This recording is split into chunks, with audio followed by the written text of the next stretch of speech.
تو آپ طائف گئے ہیں، شاید وہاں کے 3 سردار تھے بڑے، اور یہ طائف اصل میں قریشی کا سمجھیے کہ یہ ان کا گرمیوں کا یہ صحت افزا مقام تھا۔ یہ تمام جو سردار تھے مکے کے، ان کی جائیدادیں وہاں تھی، باغات تھے، اور وہاں کے بھی 3 سردار تھے، تو شاید ان میں سے کسی کو اللہ توفیق دے دے۔ وہاں گئے ہیں اور صرف ایک ساتھ ہے، حضرت زید بن حارثہ، حضرت ابوبکر بھی ساتھ نہیں، سائے کی طرح ساتھ رہنے والا بھی ساتھ نہیں۔ وہاں جا کر جو آپ نے تینوں سے بات کی ہے، تینوں نے وہ باتیں کہی ہیں جو کلیجے کو چیر جائیں۔ تمہارے سوا کوئی اللہ کو نہیں ملا تھا رسول بنانے، جاؤ چلے جاؤ۔ یہ کہتا ہے فوراً چلے جاؤ یہاں سے، اس لیے کہ ہو سکتا ہے کہ تم سچے ہو تو کہیں میں تمہاری توہین نہ کر دوں، اور یہ بھی ہو سکتا ہے تم جھوٹے ہو تو جھوٹے کو میں منہ نہیں لگانا چاہتا۔ 3 دن کی یہ سستی، اور اس میں کیا ہو رہا ہے، اسٹریٹ ارچنز جو کہلاتے ہیں ہمارے ٹھوکرے گلیوں کی، انہیں اشارہ کر دیا ذرا ان کی خبر لو، اب وہ پتھراؤ کر رہے، جیسے ہمارے ہاں کوئی آ جاتا ہے، کوئی نیم پاگل یا کوئی اور کسی طرح کا مست قسم کا آدمی، اور اس کے اوپر چھوکرے چاروں طرف ہوں اور ستا رہے ہوں۔ یہ نقشہ تھا، اور طائف کی گلیاں تھیں، اور محبوب رب العالمین تھے۔ ادھر سے پتھر آ رہے ہیں تو زید بن حارثہ رکاوٹ بن گئے، لیکن پیچھے سے آ رہے ہیں، وہ کیسے روکیں گے؟ پیچھے جاتے ہیں تو ادھر سے آ رہے ہیں، جسم لہو لہان ہے، خون رس رس کر زخموں سے جوتیوں میں آ کے جم گیا ہے۔ پھر وہاں سے آپ نکل کر گئے، ایک باغ میں تھوڑی سی پناہ لی ہے تھوڑی دیر کے لیے، جوتے بڑی مشکل سے اترے ہیں، خون جمع ہوا، اور وہ جو پھر دعا نکلی ہے آپ کے، وہ کلیجے کو چیر جاتے والی، اللہم الیک اشکو ضعف قوتی وقلت حیلتی وحوانی علی الناس، اے اللہ تیری جناب میں فریاد لے کر آیا اپنی قوت کی کمی کا، اپنے وسائل کی کمی کا، اور لوگوں میں جو رسوائی ہو رہی ہے، الی من تکلنی الی بعید یتجہمنی اور یعنی ملکت امری، مجھے کس کے حوالے کر دیا، مجھے دشمن کے حوالے کر دیا جو چاہے میرے ساتھ۔ فریاد ہے کہ نہیں؟ بڑی زوردار فریاد، بڑی زوردار، لیکن پھر مقام عبدیت کا ظہور ہوتا ہے، ان لم یکن علی غضب فلا ابالی، اے اللہ اگر تو ناراض نہیں ہے، مجھے اندیشہ یہ ہو گیا کہ کہیں تو ناراض تو نہیں ہو گیا، کہیں تو نے میرا ساتھ تو نہیں چھوڑ دیا، اگر تو ناراض نہیں تو مجھے کوئی پرواہ نہیں، جو ہو سو سر تسلیم خواب ہے جو مزاج یار میں۔ واپس آئے ہیں تو مکے میں داخل نہیں ہو سکتے تھے، وہاں تو قتل کا فیصلہ ہو چکا، باہر ہی آپ نے ڈیرا لگایا، زید بن حارثہ کو بھیجا، فلاں شخص کے پاس جاؤ کہ تم اگر امان میں لے لو محمد کو تو محمد آ جائیں، میں تو میری یہ پوزیشن نہیں ہے، میں قریش کے مقابلے میں امان نہیں دے سکتا۔ دوسرے کے پاس بھیجا، اس نے بھی کچھ ایسے جواب دے دیا۔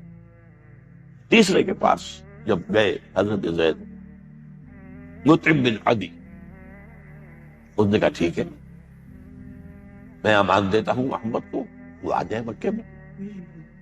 حضور سے آگے کہا، حضور نے فرمایا نہیں جا کر کہو، آ کر لے کر جا۔ کیوں؟ کیا پتہ اچانک جو ہے میرے داخل ہوتے ہی کوئی مجھ پر حملہ کرے، قتل کرے۔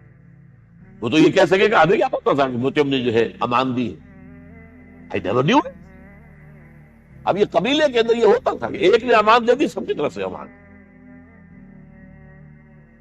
لہذا حضور نے فرمایا آ کر لے کر جاؤ۔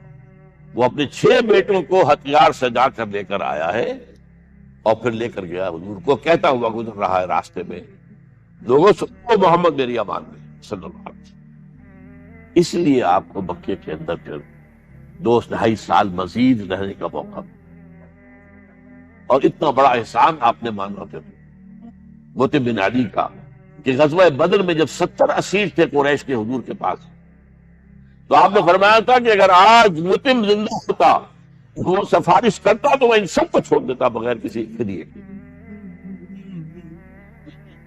بہرحال یہ چند باتیں میں نے آپ کو بتائی ہے، باقی تو یہ کہ تار سور ہے کیسی کیسی، اور پھر غزوہ بدر سے پہلے کی رات ہے، اور وہ آپ کا زندگی کا طویل ترین سجدہ ہے اس میں، جہاں تک یہ الفاظ بھی آپ نے کہہ دیا اللہ اگر کل یہ جو 313 یہاں جمع ہے اگر یہ ختم ہو گئے تو پھر قیامت تک تیرا نام لینے والا کوئی نہیں ہوگا، میں آپ کی رسول ہوں، میری ہے 15 برس کی کمائی۔ اس وقت کہا حضرت ابوبکر نے، وہ پیردار کی حیثیت سے کھڑے تھے، حسبک حسبک حضور بس کیجئے بس کیجئے۔ بہرحال بدر ہے، احد ہے، زخمی ہوئے، دندان مبارک شہید ہوئے ہیں، خون اتنا بہا ہے کہ بے ہوش ہو گئے ہیں، اور خبر اڑ گئی ہے کہ آپ شہید ہو گئے، یہ سب کچھ، اور سب سے بڑھ کر حمزہ کی لاش سامنے آئی، کیسی لاش، ناک کٹی ہوئی ہے، کان کٹے ہوئے، پیٹ چاک کر کے کلیجہ چبایا ہوا، کس طرح برداشت کیا ہوگا آپ نے؟ اپنے اوپر تاریخ کر کے دیکھیں، یہ حمزہ کون ہے؟ چچا ہے، دودھ شریک بھائی ہے، خالہ کا بھائی ہے،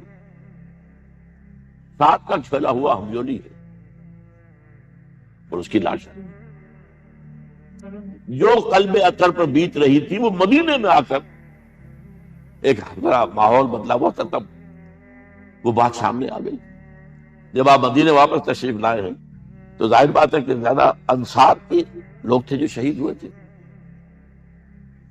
بدر میں مہاجرین تو میرے خیال ہے 4تھائی تھے نمبر کے اندر، 3/4 تو انصاری تھے۔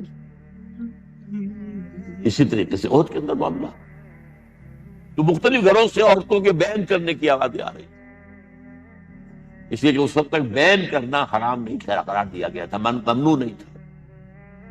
آوازیں سن کر حضور کی زبان مبارک سے نکل گیا اما حمزہ فلا کی لہو، ہائے حمزہ کے لیے تو کوئی رونے والا بھی نہیں ہے۔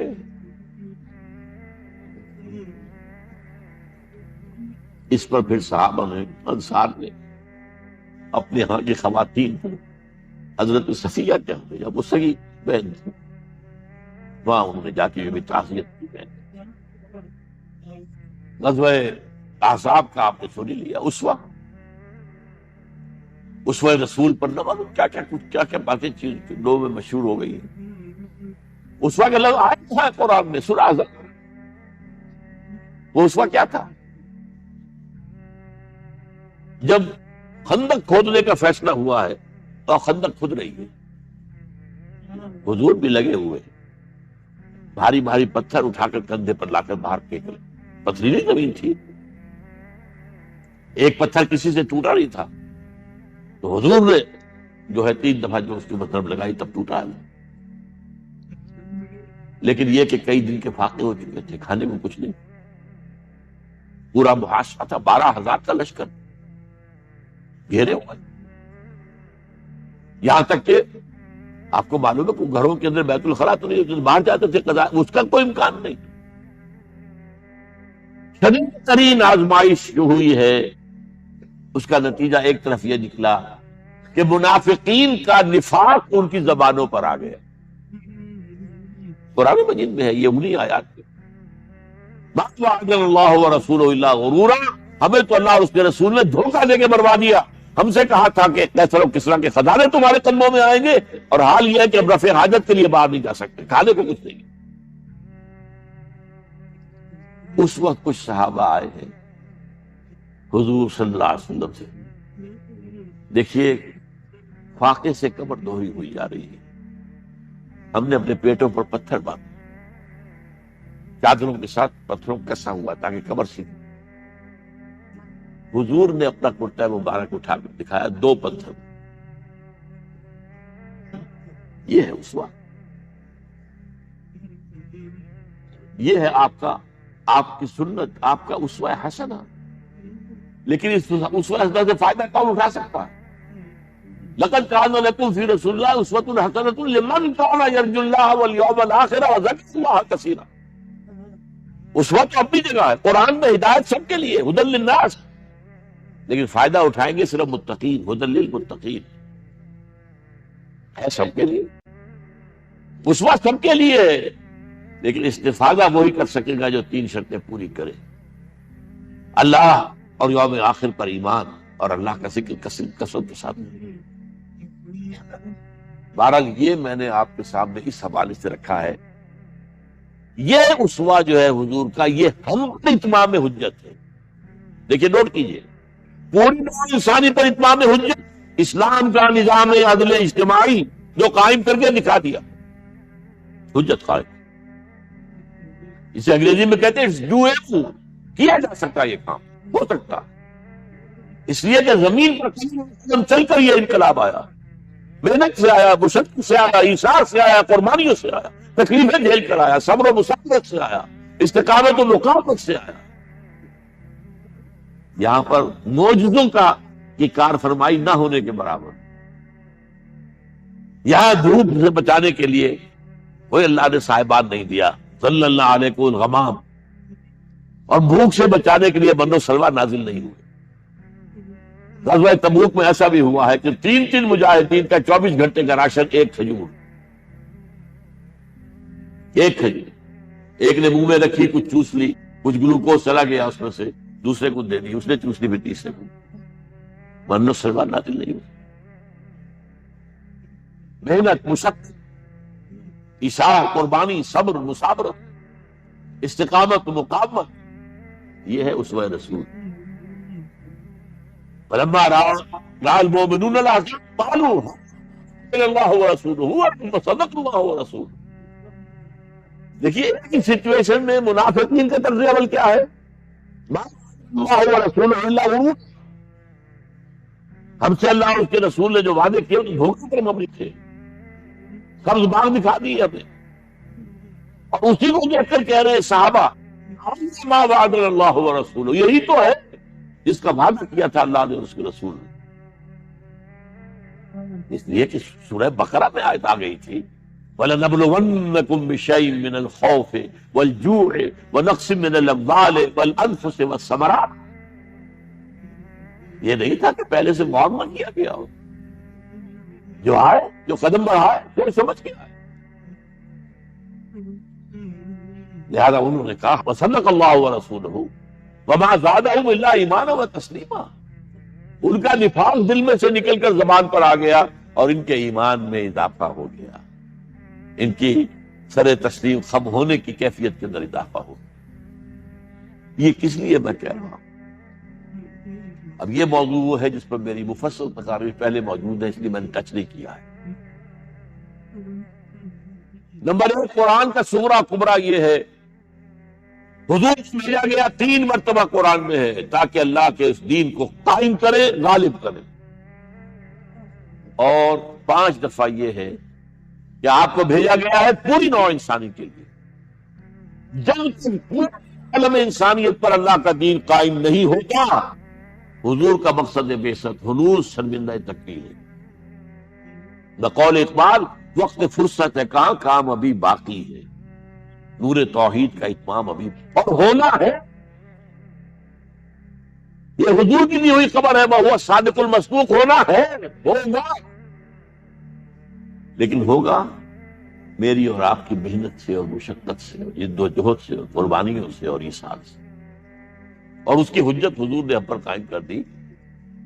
اگر میری ہڈیاں ٹوٹ سکتی ہیں، اگر مجھ پر فاقہ آ سکتا ہے، اگر شیب بنی ہاشم کی 3 سال کی میں نظر بندی کہہ لے، قید کہہ لے، برداشت کر سکتا ہوں، اگر میں اپنے پیٹ پر 2 پتھر باندھ سکتا ہوں، تم کیوں نہیں؟ محنت کرو، مشقت کرو۔ وہ اقبال نے جو کہا ہے غالب کی مدح کرتے ہوئے کہ فکر انسان پر تیری ہستی سے یہ روشن ہوا ہے، پرے برغ تخیل کی رسائی تاک وجا، کہ انسان کو اے غالب تمہارے وجود سے اور شاعری سے یہ اندازہ ہوا کہ انسان کا تخیل کا جو پرندہ ہے وہ کہاں سے کہاں تک پہنچ سکتا۔ وہی میں کہتا ہوں کہ سیرت النبی سے ثابت ہوا کہ انسان کے اندر اللہ تعالیٰ نے کتنی طاقتیں رکھی ہوئی، انہی انسانوں کے ذریعے سے انقلاب بنا۔ محمد رسول اللہ والذین معہ اشداء علی الکفار رحماء بینہم۔ لہذا اور یہ بھی جان لیجئے، یہ بھی وہ موضوع ہے جو بارہا گفتگو میں آ چکا، پاکستان اس لیے ہم نے کہیں نہیں کیا تو اس کے حصے بکھرے ہونے کے بھی اندیشے، یہ اپنی آزادی کھو دے اس کا بھی خطرہ موجود ہے۔ یہ اندر بھی بول رہے لوگ، باہر سے بھی جو ہے انداز ہے۔ کام جب تک سانس تب تک آس، سیرت النبی کا اگر یہ سبق لے کر آج اٹھے کہ نمبر ایک، آپ کی سب سے عظیم جو آپ کا احسان ہے نو انسانی پر، جو آج کے انسان کی سب سے بڑی ضرورت ہے، ایک نظام عدل اجتماعی، system of social justice. Number دو، آپ کی اس وقت کا تقاضا ہے اسی کام کو، جو بھی آپ کا امتی ہے، اگر حقیقی امتی ہے، اسی کام کو اپنا مشن بنائے۔ ہم تو جیتے ہیں کہ دنیا میں تیرا نام رہے، کہیں ممکن ہے کہ ساقی نہ رہے جام۔ حضور کا مشن لِیُظْہِرَہُ عَلَى الدِّینِ کُلِّہ، اسے ہم اپنا مشن، اس کے لیے کمر کسیں۔ کیا عجب کہ اللہ تعالی حالات کو بدل دے۔ ایک توبہ کی عام منادی جو اپنے معاشرے میں ہم کریں، اور توبہ میں یہ بھی شامل ہو منکرات حرام اس سے تائب ہو جانا، اور نمبر دو، اپنا تن من دھن اللہ کے دین کی غلبے کی جد و جہد کے لیے وقت کرنا۔ ان صلاتی و نسکی و محیای و مماتی للہ رب العالمین۔ یہ دو سبق ہیں میری آج کی اس گفتگو کے۔ اللہ تعالی میری اس بات کو آپ کے دلوں میں اتار دے، اور یہ آپ کی زندگیوں کے اندر ایک انقلاب برپا کرنے کا ذریعہ بن جائے۔ اقول قولی ھذا واستغفر اللہ لی ولکم ولسائر المسلمین والمسلمات۔ الحمد للہ الذی ھدانا لھذا وما کنا لنہتدی لولا ان ھدانا اللہ۔ کل شکر کل تعریف اس اللہ کی سزاوار ہے جس نے ہمیں ہدایت عطا کی ہے۔ یہ بات کہتے ہوئے دلوں میں جھانک لیجئے، اگر آج آپ کی ہدایت میں کچھ اضافہ ہوا ہو تو خاص طور پر اس کے حوالے سے اللہ کا شکر ادا کیجیے۔ الحمدللہ الذی ھدانا لھذا وما کنا لنہتدی لولا ان ھدانا اللہ۔ اور ہم ہرگز ہدایت یافتہ نہ ہوتے اگر اللہ ہدایت نہ دیتے۔ ربنا لا تزغ قلوبنا بعد اذ ھدیتنا وھب لنا من لدنک رحمۃ انک انت الوہاب۔